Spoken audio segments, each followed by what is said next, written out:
Bienvenidos a un nuevo video que les pondrá los pelos de punta. Hoy traemos historias escalofriantes que no podrán olvidar. Si están listos para temblar, denle like, suscríbanse y dejen en los comentarios desde dónde nos escuchan. Apaguen las luces y que comience el terror. Muchas veces escuchamos relatos de personas que cruzan fronteras buscando una vida mejor, pero rara vez conocemos los detalles más oscuros de estos viajes.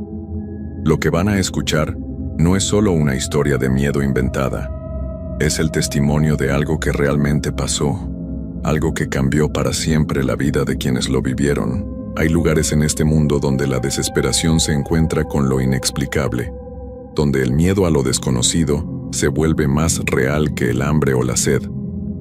Esta es una de esas historias. Mi nombre es Carlos Hernández Morales y vengo de un pequeño pueblo en Honduras llamado La Esperanza. Tengo 32 años y durante mucho tiempo trabajé en los campos de café de mi región.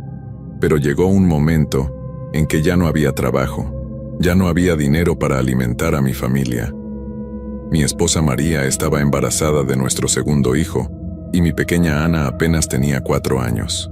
Como muchos otros, decidí hacer el viaje hacia el norte. No tenía otra opción. Había escuchado historias de personas que lograban llegar y encontrar trabajo, que enviaban dinero a sus familias. También había escuchado otras historias, más oscuras, pero uno siempre piensa que esas cosas les pasan a otros, nunca a uno mismo. El grupo con el que viajé estaba formado por 12 personas. Había hombres como yo, mujeres jóvenes, incluso un muchacho de apenas 16 años llamado Miguel. Todos teníamos la misma esperanza, el mismo miedo, la misma determinación. El guía que nos llevaba se hacía llamar El Lobo. Era un hombre delgado, de piel curtida por el sol, con ojos que parecían ver cosas que nosotros no podíamos ver. Durante los primeros días del viaje, todo parecía normal. Caminábamos de noche para evitar el calor del día y los controles de migración. Dormíamos escondidos entre la vegetación durante las horas de luz.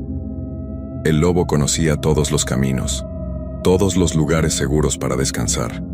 Parecía saber exactamente por dónde ir y qué evitar, pero había algo en él que me ponía nervioso. La forma en que miraba hacia la oscuridad cuando pensaba que nadie lo veía. La manera en que susurraba palabras que no lograba entender cuando creía que todos dormíamos. Y sobre todo, esa sonrisa extraña que aparecía en su rostro cuando alguien del grupo se quejaba del cansancio o del miedo. El tercer día llegamos a una zona que nunca había visto antes en mis anteriores intentos de cruzar. Era un valle profundo rodeado de montañas, donde la vegetación era tan densa que durante el día parecía de noche.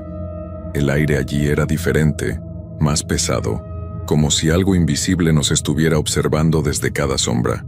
«Aquí vamos a descansar hasta que caiga la noche», dijo el lobo señalando una cueva pequeña entre las rocas. «Este lugar es seguro, nadie viene por aquí». Mientras nos acomodábamos dentro de la cueva, noté algo extraño. Las paredes estaban llenas de marcas, como si alguien hubiera estado raspando la piedra con las uñas. Algunas marcas parecían formar números, otras eran simplemente líneas desesperadas. Cuando le pregunté a el lobo sobre esas marcas, su sonrisa se hizo más amplia. «Son de otros viajeros como ustedes», dijo sin inmutarse. «La gente se aburre esperando». Pero yo había visto marcas de aburrimiento antes, y esas no se parecían en nada. Esas marcas hablaban de desesperación, de terror, de alguien tratando de salir de un lugar del que no podía escapar. Esa primera noche en el valle fue cuando comenzaron a pasar cosas extrañas. Miguel, el muchacho más joven del grupo, despertó gritando alrededor de las 3 de la mañana. Decía que algo había estado tocando su cara mientras dormía, algo con dedos fríos y húmedos. Todos lo tranquilizamos, le dijimos que había sido una pesadilla, pero yo había visto la marca húmeda en su mejilla.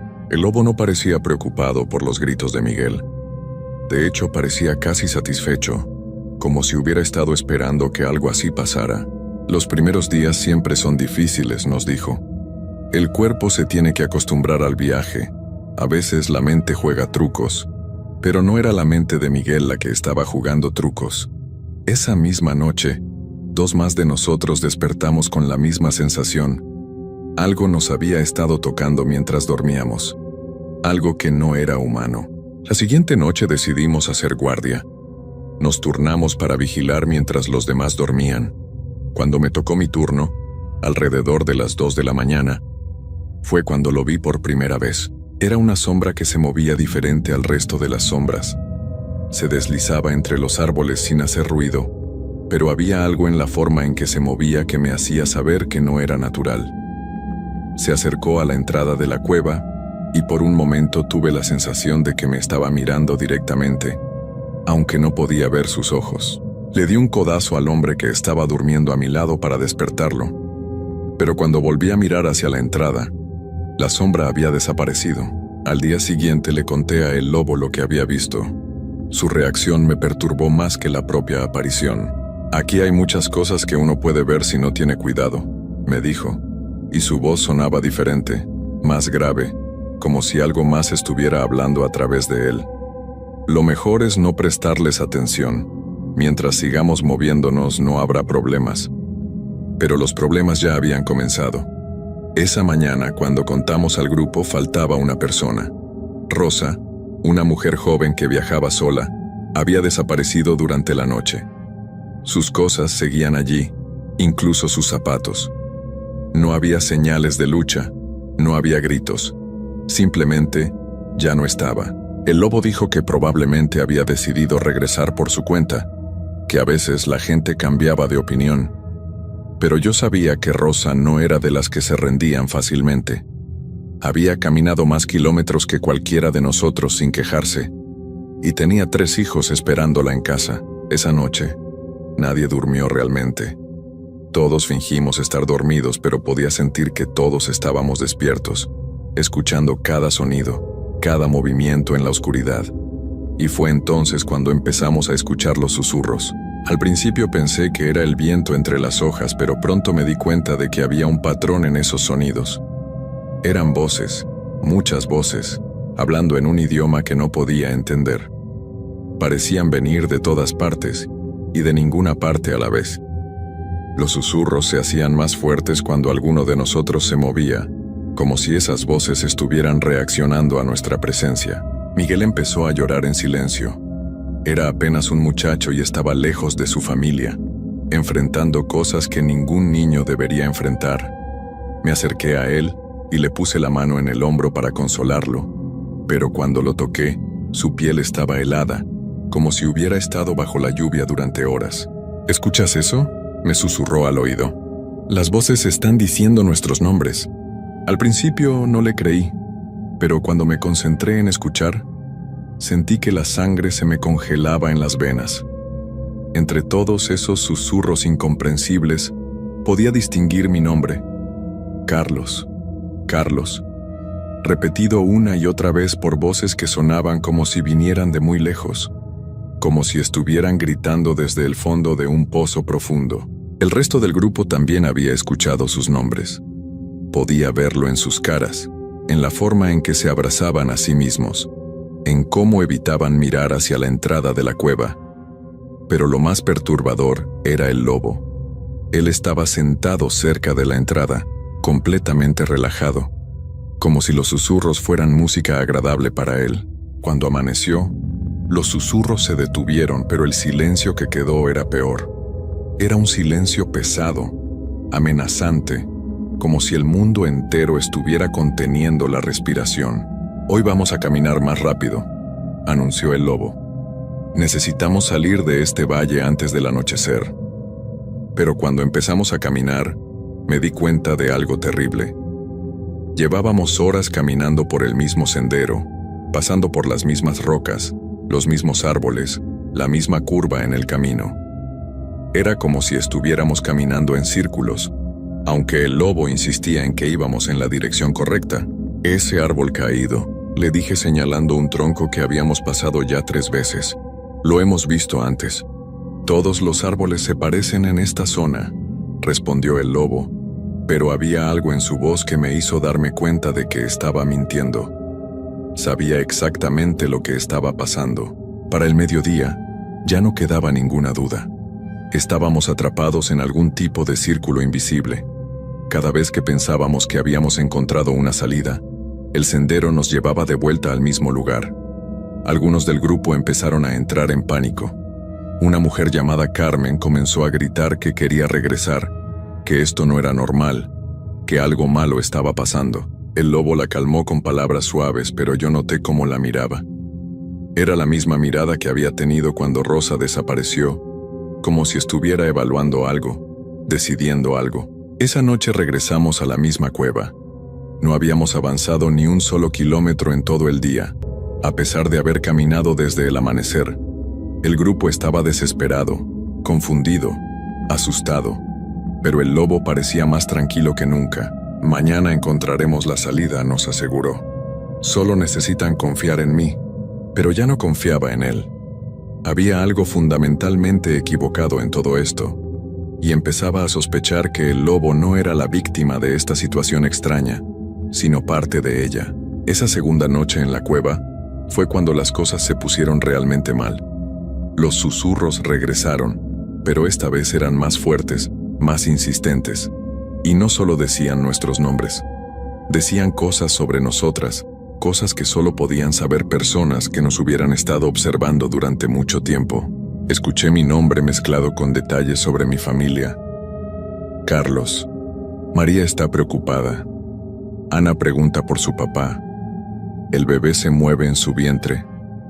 Eran cosas íntimas, personales, cosas que ningún extraño podría saber. Miguel estaba temblando tanto que pensé que se iba a desmayar. Las voces le estaban contando sobre su madre, sobre cómo lloraba todas las noches desde que él se había ido, sobre cómo había vendido todo lo que tenía para darle dinero para el viaje. Carmen había empezado a mecerse hacia adelante y hacia atrás, tapándose los oídos con las manos, repitiendo una y otra vez: no es real, no es real, no es real. Pero sabíamos que era real. Era demasiado específico, demasiado personal para ser producto de nuestra imaginación. En medio de todo este caos observé a el lobo.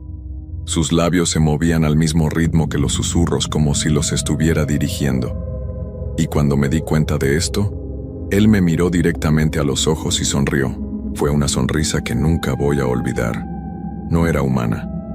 Era la sonrisa de algo que sabía exactamente lo que estaba haciendo, algo que disfrutaba viendo nuestro terror. Esa noche otra persona desapareció. Fue Carmen, la mujer que había estado gritando durante el día.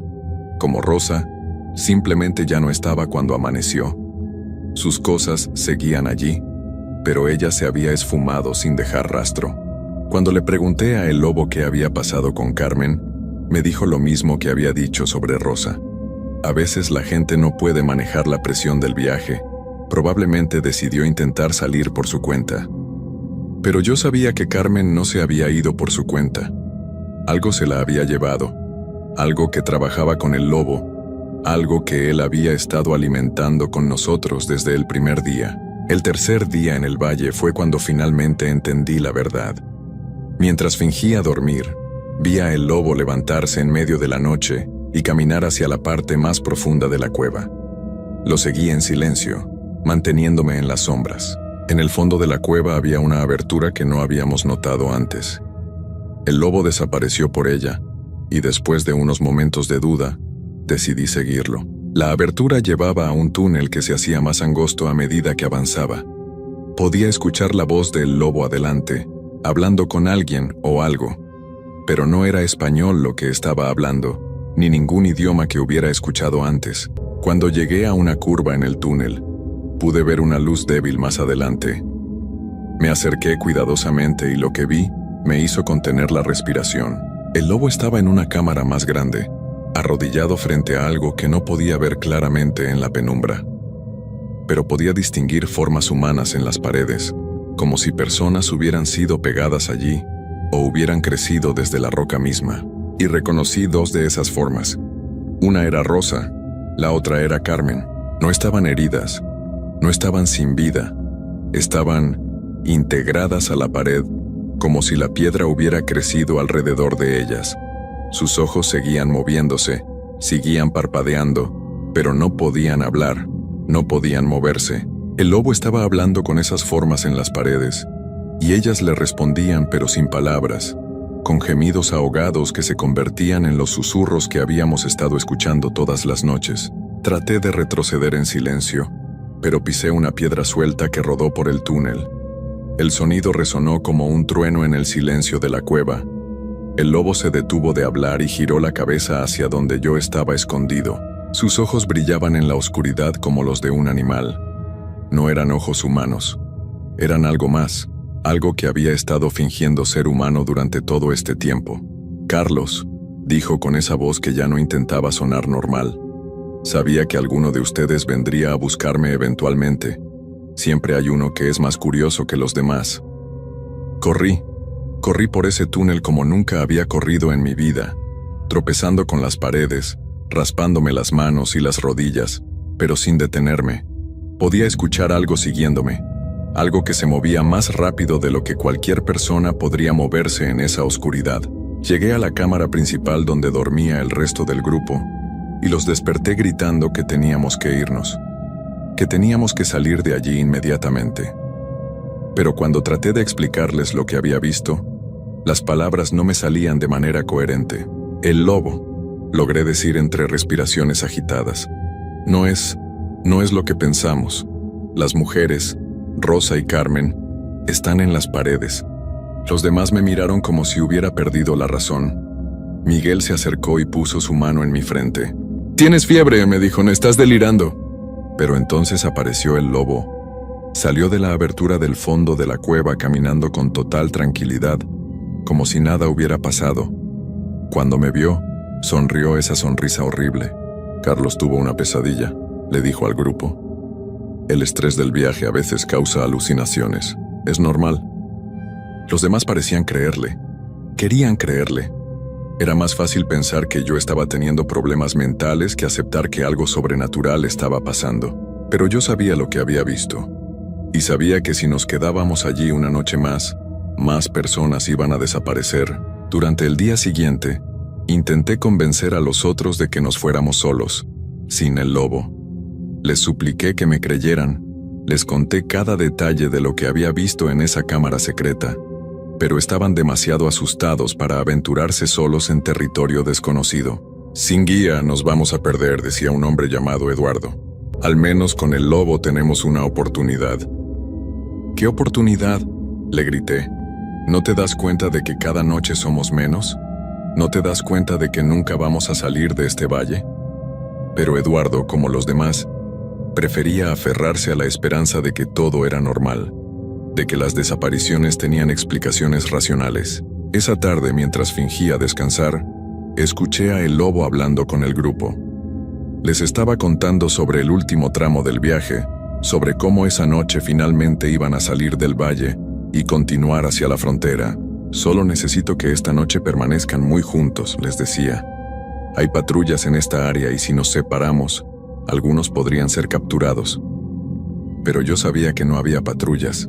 Sabía que esa noche el lobo tenía planeado hacer algo con todos nosotros. Cuando cayó la noche, traté de mantenerme despierto, pero me di cuenta de que estaba luchando contra un sueño pesado y extraño. Mis párpados se hacían más pesados a cada minuto, aunque luchara por mantenerlos abiertos. Miré alrededor y vi que lo mismo les estaba pasando a los demás. Uno por uno, todos comenzaron a quedarse dormidos con esa misma somnolencia antinatural. El agua. Había sido el agua que el lobo nos había dado esa tarde. Nos había drogado. Con el último esfuerzo de conciencia que me quedaba, logré ver cómo el lobo se levantaba y comenzaba a arrastrar a Miguel hacia el túnel del fondo. El muchacho estaba completamente inconsciente, como un muñeco de trapo. Traté de moverme, de gritar, de hacer algo, pero mi cuerpo no me respondía. Solo podía ver y escuchar, pero no podía mover ni un músculo. El lobo regresó por Eduardo, luego por María, una mujer joven que había estado callada durante todo el viaje. Uno por uno, se los llevó a todos hacia esa cámara secreta. Cuando llegó mi turno, pude sentir sus manos frías agarrando mis brazos. Me arrastró por el túnel como había hecho con los demás. La luz extraña de la cámara secreta se hacía más brillante a medida que nos acercábamos. Cuando llegamos pude ver toda la horrible verdad. Las paredes estaban cubiertas de personas, docenas de personas que habían sido integradas a la roca a lo largo de los años. Reconocí a Rosa y Carmen, pero había muchas más. Hombres, mujeres, jóvenes, viejos. Todos con los ojos abiertos, todos conscientes, todos atrapados para siempre. Y en el centro de la cámara había algo que no era de este mundo. Era una masa oscura que parecía estar viva, que pulsaba como un corazón gigante. Tentáculos o raíces salían de ella y se conectaban con cada una de las personas en las paredes. El lobo me colocó contra una sección vacía de la pared y comenzó a pronunciar palabras en ese idioma extraño que había escuchado antes. Pude sentir cómo la piedra empezaba a crecer alrededor de mis piernas, como si fuera plastilina caliente que se moldeaba a mi cuerpo. La sensación era indescriptible. No dolía exactamente, pero podía sentir cómo perdía control sobre esas partes de mi cuerpo. La roca se extendía lentamente hacia arriba, cubriendo mi cintura, mi pecho. A medida que la piedra me absorbía, empecé a escuchar las voces de todas las otras personas atrapadas. Sus pensamientos se mezclaban con los míos. Podía sentir su desesperación, su terror, su resignación después de años de estar atrapados allí. Rosa me habló sin usar palabras directamente en mi mente. Al principio resistimos, tratamos de luchar, pero después de un tiempo, te das cuenta de que no hay escape. Esta cosa se alimenta de nosotros, de nuestro miedo, de nuestros recuerdos de casa. Carmen añadió: cada tanto trae grupos nuevos. Siempre hay más personas desesperadas dispuestas a seguir a alguien que promete llevarlos a una vida mejor. Miguel, que acababa de ser colocado en la pared junto a mí, todavía luchaba contra la roca que crecía alrededor de él. Mi mamá, decía una y otra vez en mi mente. Mi mamá me está esperando. Pero gradualmente, su resistencia también se fue desvaneciendo como había pasado con todos nosotros. El lobo nos observaba con satisfacción. Ahora podía ver su verdadera forma. No era completamente humano. Era algo que había aprendido a imitar la forma humana para atraer a víctimas. Sus brazos eran demasiado largos, su piel tenía un tono grisáceo que no había notado en la oscuridad, y cuando sonreía, sus dientes eran demasiado afilados.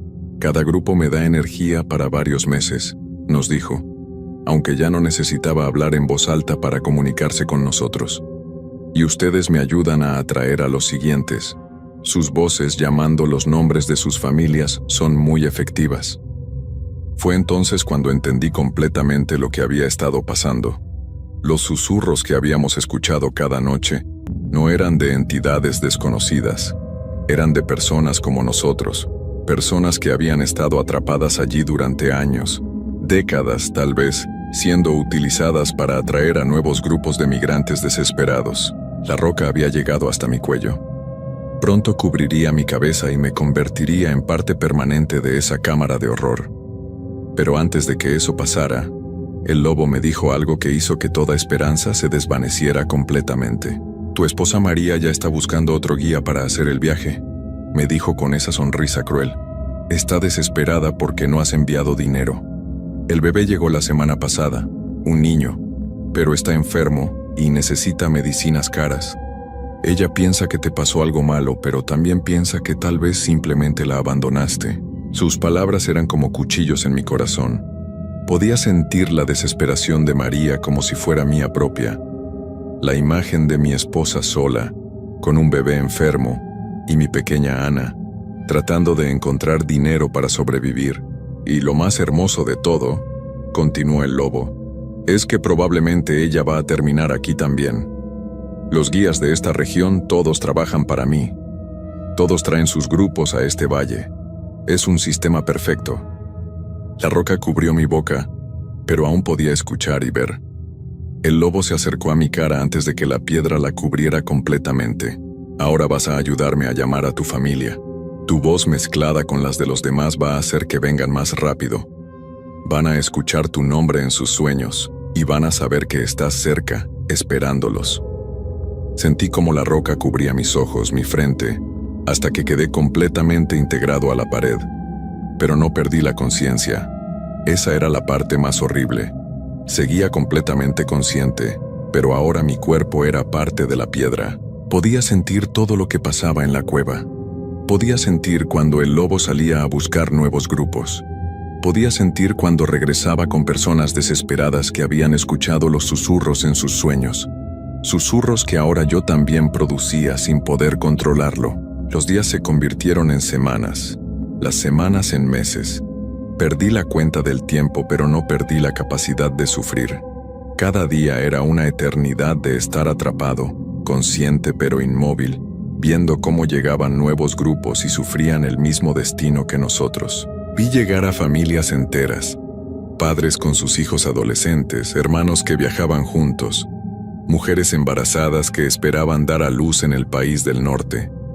Todos terminaron en las paredes de esa cámara maldita.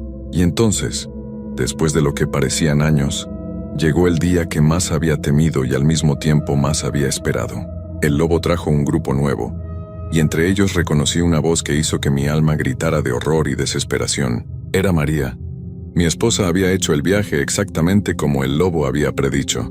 La escuché hablando con otros migrantes sobre mí, sobre cómo había desaparecido durante el viaje y nunca había enviado noticias. Llevaba con ella a nuestros 2 hijos, Ana, que ya tenía 6 años, y el pequeño Diego, que había nacido después de que yo me fuera. Mi esposo vino por este camino, le decía al grupo. Un amigo me dijo que había escuchado su voz en sueños, llamándome desde este valle. Sé que está aquí, esperándonos. El horror de la situación era indescriptible. Mis propios susurros involuntarios habían atraído a mi familia hacia esta trampa. La entidad malévola había usado mi amor por ellos como cebo, y ahora iban a sufrir el mismo destino que yo. Durante la primera noche que pasaron en la cueva, traté con todas mis fuerzas de advertirles. Intenté hacer que mis susurros fueran diferentes, que sonaran como advertencias en lugar de llamadas. Pero no podía controlar lo que salía de mí. La entidad controlaba nuestras voces y solo podíamos decir lo que ella quería que dijéramos. María escuchó mi voz entre los susurros y sonrió por primera vez en meses. Carlos está aquí, les dijo a nuestros hijos. Papá está aquí, esperándonos. Ana aplaudió de felicidad. El pequeño Diego, que apenas había cumplido 2 años, preguntó cuándo iba a ver a su papá. Esa noche, María desapareció primero. Como siempre, el lobo se llevó a los adultos antes que a los niños. La vi cuando la trajo a la cámara secreta, inconsciente por las drogas. La colocó en la pared justo al lado de donde yo estaba atrapado.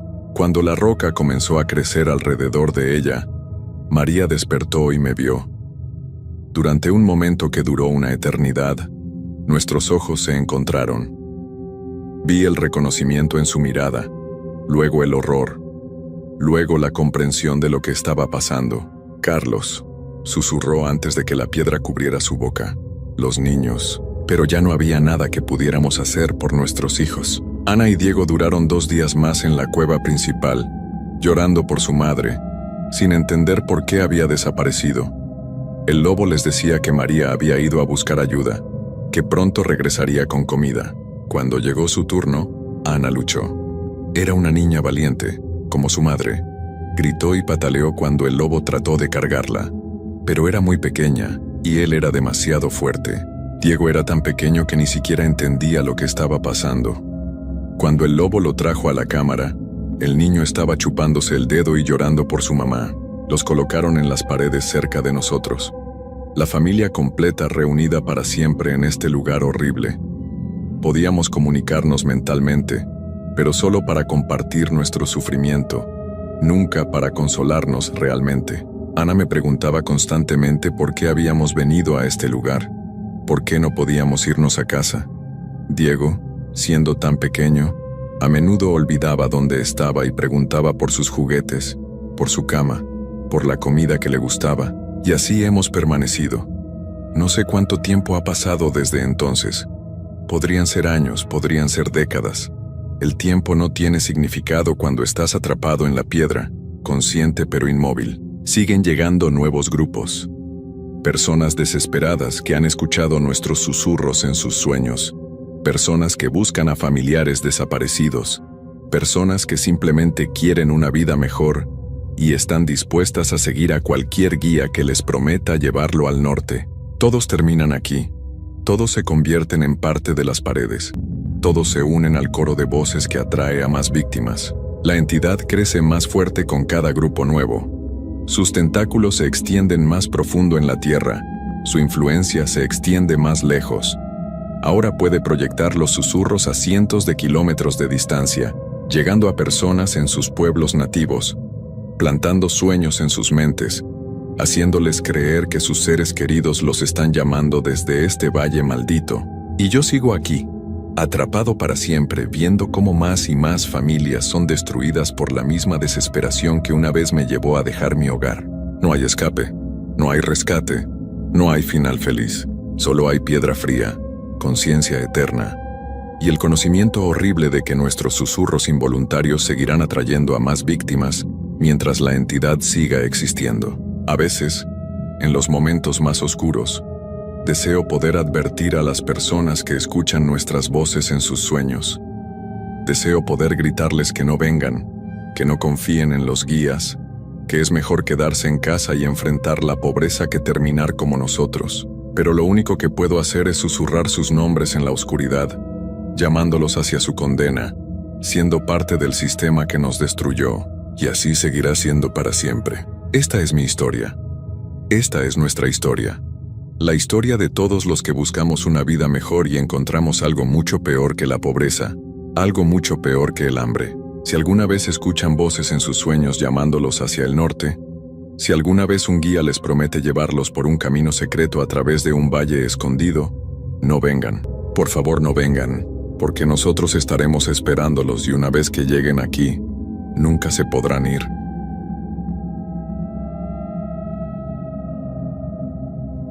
Antes de contarles esta historia, debo decir que yo mismo he vivido experiencias extrañas en mi vida. Siempre he sido una persona escéptica, de esas que necesitan ver para creer. Pero lo que les voy a relatar me cambió por completo la manera de ver el mundo. Esta historia me la contó mi primo hace algunos años, y después de investigar un poco, descubrí que no era el único que había pasado por algo así en esa zona. Les aseguro que cada palabra que van a escuchar es real, tal como me la contaron. Mi nombre es Roberto Alejandro Mendoza García, tengo 35 años y soy originario de un pequeño pueblo llamado San Miguel de los Remedios, en el estado de Michoacán. Trabajo como mecánico en el taller de mi padre. Y aunque mi vida siempre ha sido bastante tranquila, lo que me pasó hace 3 años me marcó para siempre. Todo comenzó cuando mi esposa, María y yo decidimos mudarnos a una casa que habíamos comprado en las afueras del pueblo. Era una propiedad vieja pero bonita, con un gran patio trasero lleno de árboles frutales y un pequeño pozo de agua. La casa tenía más de 50 años de antigüedad, pero estaba en buenas condiciones. Lo que más nos gustó fue el precio. Era increíblemente barato para lo grande que era. Ahora entiendo por qué. Los primeros días fueron normales. María y yo nos dedicamos a acomodar nuestras cosas, pintar algunas paredes y arreglar pequeños detalles. Los vecinos más cercanos vivían a unos 200 metros de distancia, así que teníamos mucha privacidad. Durante el día todo parecía perfecto, pero fue en las noches cuando comenzamos a notar que algo no estaba bien. La primera señal extraña fueron los ruidos. Al principio pensamos que eran ratones o algún animal pequeño correteando por el techo. Escuchábamos pequeños pasos, como si alguien caminara descalzo arriba de nosotros, pero muy ligero, casi como si fuera un niño pequeño. María me decía que subiera a revisar, pero cada vez que lo hacía no encontraba nada. El desván estaba limpio, sin señales de animales ni nada fuera de lo común. Después de una semana los ruidos se hicieron más frecuentes. No solo eran pasos, sino también como si algo rodara por el piso de arriba. Pequeñas pelotas o canicas, eso era lo que parecía. Algunas noches escuchábamos risitas muy bajitas, tan suaves que al principio creíamos que era el viento, pero poco a poco nos dimos cuenta de que definitivamente eran risas de niños. María empezó a ponerse nerviosa. Me decía que sentía como si alguien la estuviera observando cuando estaba sola en la casa durante el día. Al principio yo no le creía mucho. Pensaba que eran nervios por estar en una casa nueva, pero cuando comencé a notar que algunas de mis herramientas aparecían en lugares donde yo no las había dejado, tuve que empezar a prestar más atención. Una noche, mientras veíamos televisión en la sala, Escuchamos claramente, como si alguien estuviera arrastrando muebles en el cuarto de arriba. El ruido era tan fuerte que hasta el techo se movía un poco. Me levanté inmediatamente y subí corriendo con una linterna en la mano. Revisé cada rincón del desván, moví cajas, busqué detrás de los muebles viejos que habíamos guardado ahí, pero no había absolutamente nada. Lo más extraño era que cuando bajé y le pregunté a María si había seguido escuchando ruidos mientras yo estaba arriba, me dijo que en el momento exacto en que puse un pie en las escaleras, todo se había quedado en completo silencio. Esa misma semana comenzaron a pasar cosas durante el día también. María me llamaba al taller muy alterada, diciendo que había encontrado todas las ollas y sartenes acomodadas en el piso de la cocina, formando un círculo perfecto. Cuando llegué a casa para ver qué había pasado, efectivamente ahí estaban, colocadas con mucha precisión, como si alguien hubiera tenido mucho cuidado al acomodarlas. Le pregunté si había sido ella, tal vez limpiando y se le había olvidado, pero me juró que no había tocado nada de la cocina en toda la mañana. Al día siguiente encontramos todas las llaves de la casa, colgando del árbol de mango que estaba en el patio trasero, las llaves de la puerta principal, las del carro, las del taller, todas ahí colgando como si fueran adornos navideños. Eso ya me empezó a preocupar en serio porque significaba que alguien o algo había entrado a la casa y había tomado las llaves de la mesa, donde siempre las dejábamos. Decidí hablar con don Aurelio, el vecino más cercano y el más viejo de la zona. Él había vivido ahí toda su vida y conocía la historia de todas las casas del área. Cuando le conté lo que estaba pasando, su cara cambió completamente. Me pidió que nos sentáramos en su portal y me ofreció un café mientras me explicaba algo que yo necesitaba saber sobre nuestra casa. Don Aurelio me contó que la casa donde ahora vivíamos había pertenecido a una familia llamada Los Herrera. Habían vivido ahí por más de 20 años hasta que una noche, sin explicación alguna, empacaron todas sus cosas y se fueron del pueblo para nunca regresar. Según me explicó, los Herrera habían tenido muchos problemas con visitantes pequeños, como él los llamaba. Al principio yo pensé que se refería a niños del vecindario, pero cuando me describió lo que había pasado, me di cuenta de que estaba hablando de algo completamente diferente. Me dijo que los duendes habían llegado a la casa de los Herrera cuando ellos construyeron una pequeña bodega nueva en el patio trasero, justo donde estaba un árbol muy viejo que habían tenido que cortar. Según las creencias del pueblo, ese árbol era la casa de una familia de duendes que habían vivido ahí por muchas generaciones. Al cortarlo, los duendes se habían quedado sin hogar y habían decidido mudarse a la casa de los Herrera. Don Aurelio me explicó que los duendes no son malvados, pero sí muy traviesos cuando se sienten molestados. Me contó que a los Herrera les habían comenzado a esconder cosas importantes, como documentos, dinero y llaves. También les hacían travesuras en la cocina. Les desacomodaban la ropa limpia y les hacían ruidos toda la noche para no dejarlos dormir bien. Pero lo que más me preocupó fue cuando me dijo que con el tiempo, las travesuras habían empezado a volverse más pesadas. Cuando le pregunté qué quería decir con más pesadas, me contó que los duendes habían empezado a tocarles los pies mientras dormían, a jalarles el cabello y a susurrarles cosas al oído en las madrugadas. La señora Herrera había comenzado a enfermarse mucho. No podía dormir y siempre estaba nerviosa. Los niños de la familia también empezaron a tener pesadillas y a despertarse llorando en las noches. Después de escuchar todo esto regresé a casa muy pensativo. No sabía si creerle completamente a don Aurelio, pero las coincidencias eran demasiadas como para ignorarlas. Esa noche decidí no contarle nada a María sobre lo que había averiguado, porque no quería asustarla más de lo que ya estaba. Sin embargo, esa misma noche las cosas empeoraron mucho más de lo que esperaba. Como a las 2 de la mañana, María me despertó jalándome del brazo. Estaba muy pálida y temblaba. Me dijo que había sentido como si alguien le estuviera acariciando el cabello, pero cuando abrió los ojos no había nadie ahí. Yo traté de calmarla diciéndole que había sido un sueño, pero entonces escuchamos claramente pasos pequeños corriendo por toda la casa. No eran pasos normales, sonaban como pies descalzos de niños pequeños, pero corriendo muy rápido de un lado a otro. Se escuchaban en la sala, luego en la cocina, después arriba en el desván, y luego otra vez abajo. Era como si varios niños estuvieran jugando a las escondidas por toda la casa. María y yo nos quedamos abrazados en la cama, sin atrevernos a salir del cuarto. De repente, todo se quedó en silencio otra vez, pero justo cuando pensamos que ya había terminado, comenzamos a escuchar voces. Eran voces de niños pequeños, pero hablando en un idioma que no podíamos entender. Sonaban como si estuvieran conversando entre ellos. A veces se reían bajito, otras veces parecían estar haciendo planes. Las voces se escuchaban tan claras, como si los niños estuvieran parados, justo afuera de nuestro cuarto. María comenzó a llorar y me suplicó que nos fuéramos de la casa inmediatamente.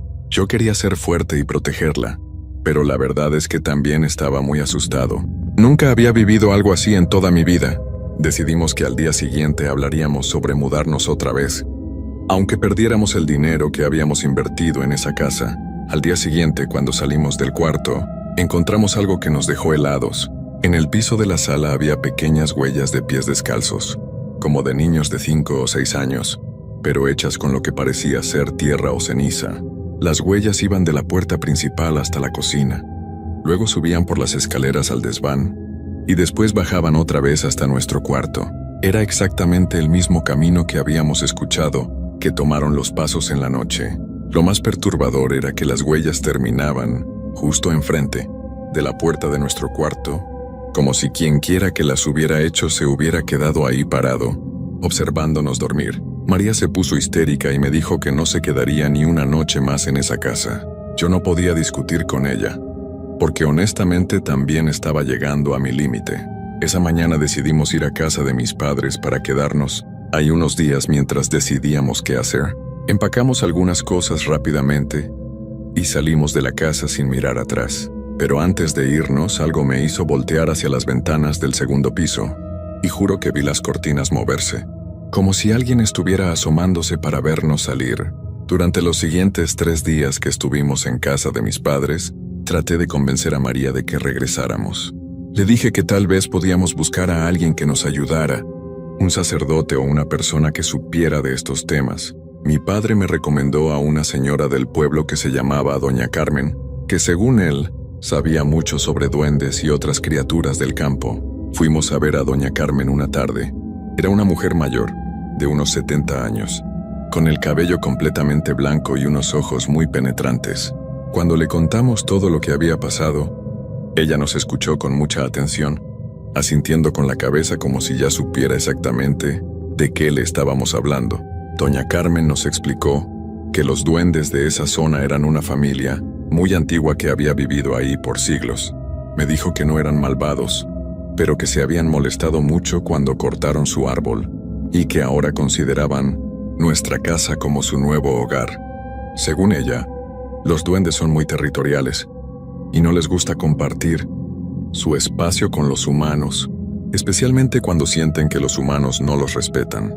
Me explicó que había maneras de hacer las paces con ellos, pero que requería mucha paciencia y seguir ciertas reglas muy específicas. Me dijo que si realmente queríamos vivir en esa casa, tendríamos que aprender a convivir con ellos, porque una vez que los duendes escogían un lugar para vivir, era muy difícil hacerlos cambiar de opinión. Doña Carmen nos dio una lista de cosas que podíamos hacer para calmar a los duendes y ganarnos su respeto. Primero, teníamos que dejarles ofrendas todas las noches: leche, pan dulce, frutas pequeñas y algunas monedas. Las ofrendas tenían que ponerse en el patio trasero, cerca del lugar donde había estado el árbol cortado. Segundo, no podíamos hacer ruidos fuertes después de las 10 de la noche, porque esa era la hora en que los duendes salían a jugar y hacer sus actividades. También nos advirtió que nunca debíamos dejar ropa sucia tirada por la casa, porque a los duendes les molesta mucho el desorden y la falta de limpieza. Y lo más importante, nunca debíamos tratar de verlos directamente o tomarles fotos, porque eso los haría enojar muchísimo y podrían volverse realmente peligrosos. María no estaba muy convencida de regresar a la casa, pero yo la convencí diciéndole que al menos lo intentáramos por una semana, siguiendo los consejos de Doña Carmen.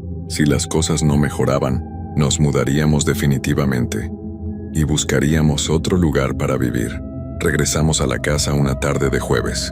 Todo estaba exactamente como lo habíamos dejado, incluyendo las huellas en el piso, que curiosamente no se habían borrado a pesar de haber pasado varios días. Esa noche pusimos nuestra primera ofrenda en el patio trasero. Un vaso de leche, 3 panes dulces, unas manzanas pequeñas y algunas monedas de 5 pesos. La primera noche fue relativamente tranquila. Escuchamos algunos ruidos ligeros, pero nada comparado con lo que habíamos vivido antes. En la mañana, cuando fuimos a revisar las ofrendas, encontramos que la leche se había terminado completamente. Los panes tenían pequeños mordiscos por todos lados. Las manzanas estaban medio comidas y, curiosamente, las monedas habían sido acomodadas en un círculo perfecto alrededor del vaso vacío. María se sorprendió mucho al ver esto.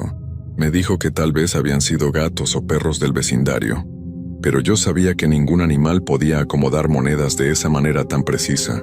Era claro que alguien había aceptado nuestras ofrendas y había querido dejarnos una señal. Las siguientes noches siguieron el mismo patrón. Dejábamos comida y al día siguiente la encontrábamos, consumida de maneras muy particulares. Nunca se terminaban todo completamente. Siempre dejaban un poquito, como si quisieran demostrar que habían estado ahí, pero también que respetaban que nosotros les estábamos dando esas cosas como regalo. Durante una semana todo estuvo muy calmado. Los ruidos disminuyeron mucho.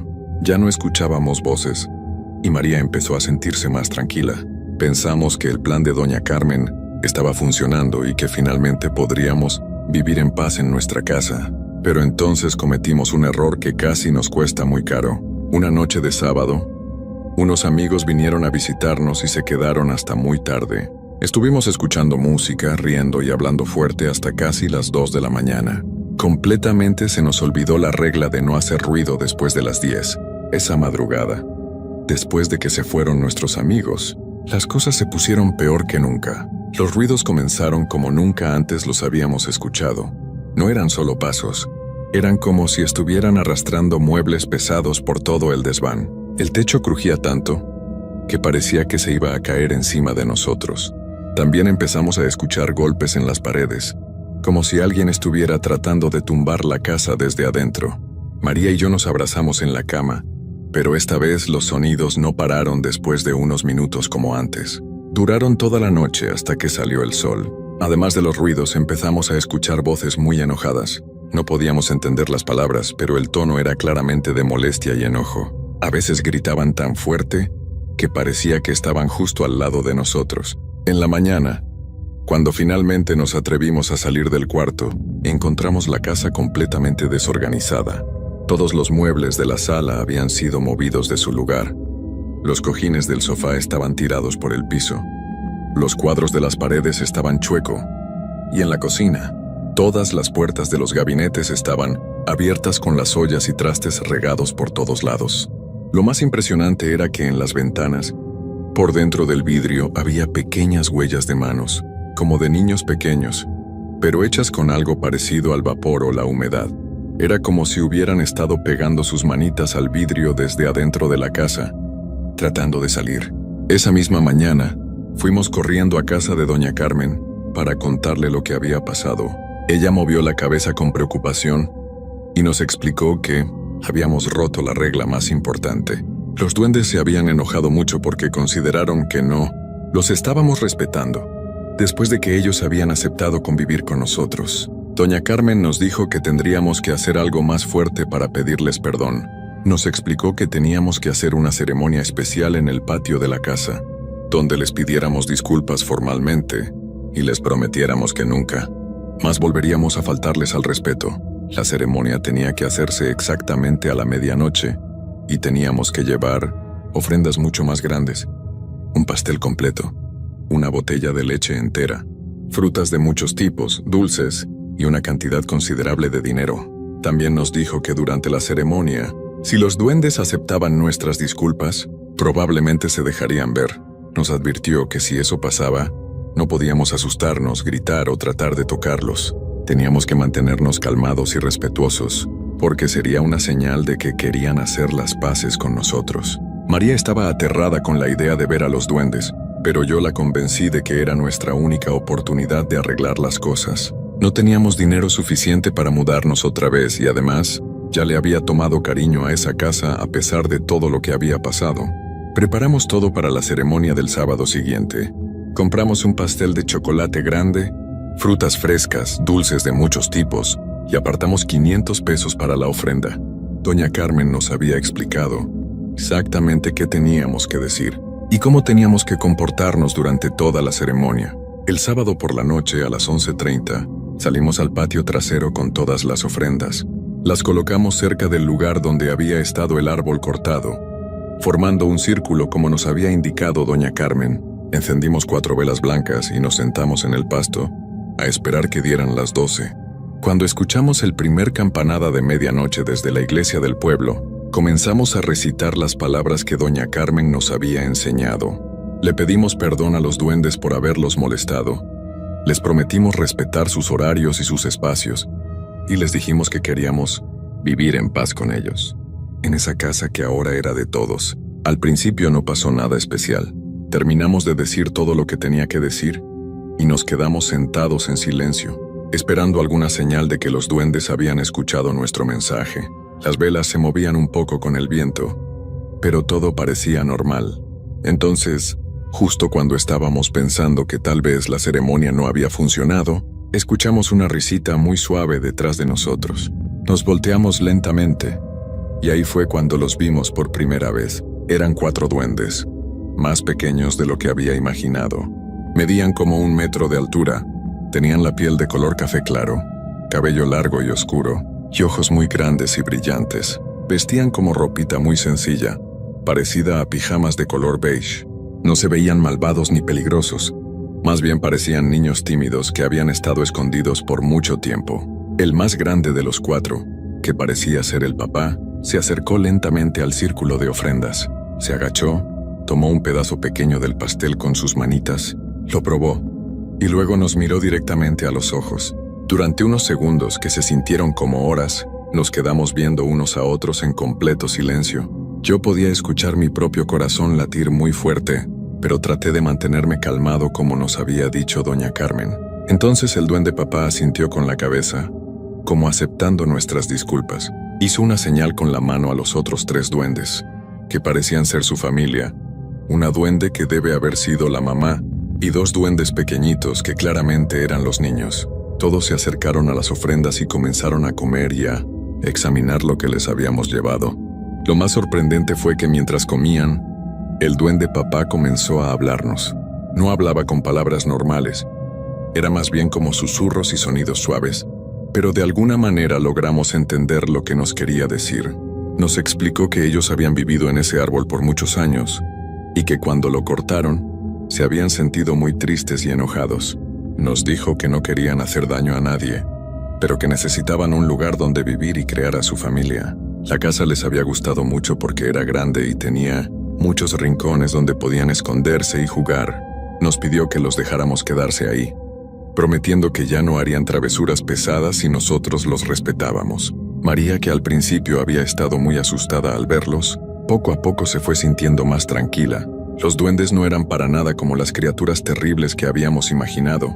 Eran más bien como una familia pequeña, que solo quería vivir en paz. La duende mamá incluso le sonrió a María cuando se dio cuenta de que ya no tenía miedo. Llegamos a un acuerdo esa noche. Los duendes podían quedarse a vivir en nuestra casa, principalmente en el desván y en algunas partes del patio trasero. Nosotros seguiríamos dejándoles ofrendas de comida todas las noches, pero ya no tenía que ser tanto como esa vez. También acordamos que después de las 10 de la noche, la casa era territorio de ellos, y nosotros procuraríamos no hacer ruidos fuertes. A cambio, ellos se comprometieron a no mover nuestras cosas importantes, a no hacer ruidos que nos despertaran, y a ayudarnos de vez en cuando con pequeñas tareas de la casa. El duende papá nos explicó que a ellos les gustaba mucho ayudar, pero solo cuando se sentían respetados y queridos. Desde esa noche, nuestra vida cambió completamente. Los duendes cumplieron su promesa. Ya no escuchábamos ruidos fuertes en las noches. Nuestras cosas ya no se perdían, y la casa siempre estaba más limpia de lo que nosotros la dejábamos. A veces encontrábamos que habían acomodado cosas que se nos habían olvidado, o que habían limpiado lugares que no habíamos tenido tiempo de limpiar. María empezó a acostumbrarse a vivir con ellos. Al principio le daba un poco de miedo saber que estaban ahí, pero con el tiempo se dio cuenta de que realmente eran criaturas buenas y útiles. Algunas mañanas encontrábamos pequeños regalos que nos habían dejado flores bonitas del patio, piedritas brillantes o pequeñas figuras hechas con ramitas y hojas. Los duendes niños eran los más traviesos, pero de manera divertida. A veces movían cosas pequeñas para jugar con nosotros, o nos dejaban pequeños mensajes hechos con palitos en el patio. Una vez encontramos que habían acomodado todas mis herramientas del taller en una fila perfecta, de la más pequeña a la más grande. Era como si quisieran demostrar que sabían organizar mejor que yo. Con el tiempo desarrollamos una rutina muy bonita. Todas las noches antes de irnos a dormir, dejábamos una pequeña ofrenda en el patio. No tenía que ser mucho. Un poco de leche, algunas galletas, fruta y de vez en cuando algunos dulces. En las mañanas siempre encontrábamos alguna pequeña sorpresa que nos habían dejado como agradecimiento. También aprendimos a reconocer sus estados de ánimo. Cuando estaban contentos, escuchábamos risitas suaves y pequeños sonidos alegres.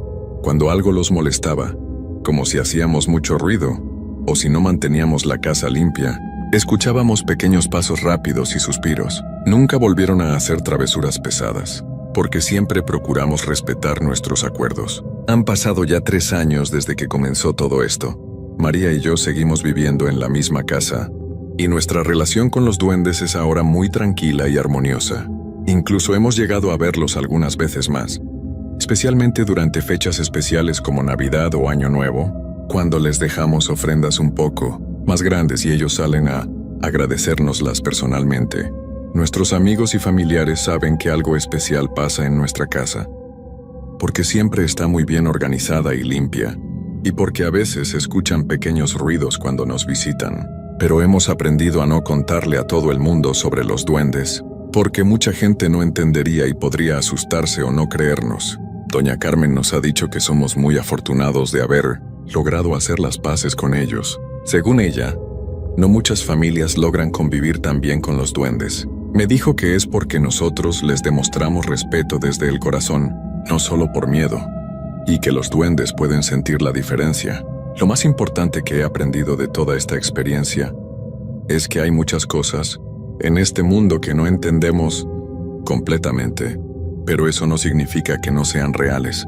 Los duendes existen, al menos en nuestra casa, y han resultado ser vecinos mucho mejores de lo que jamás imaginé.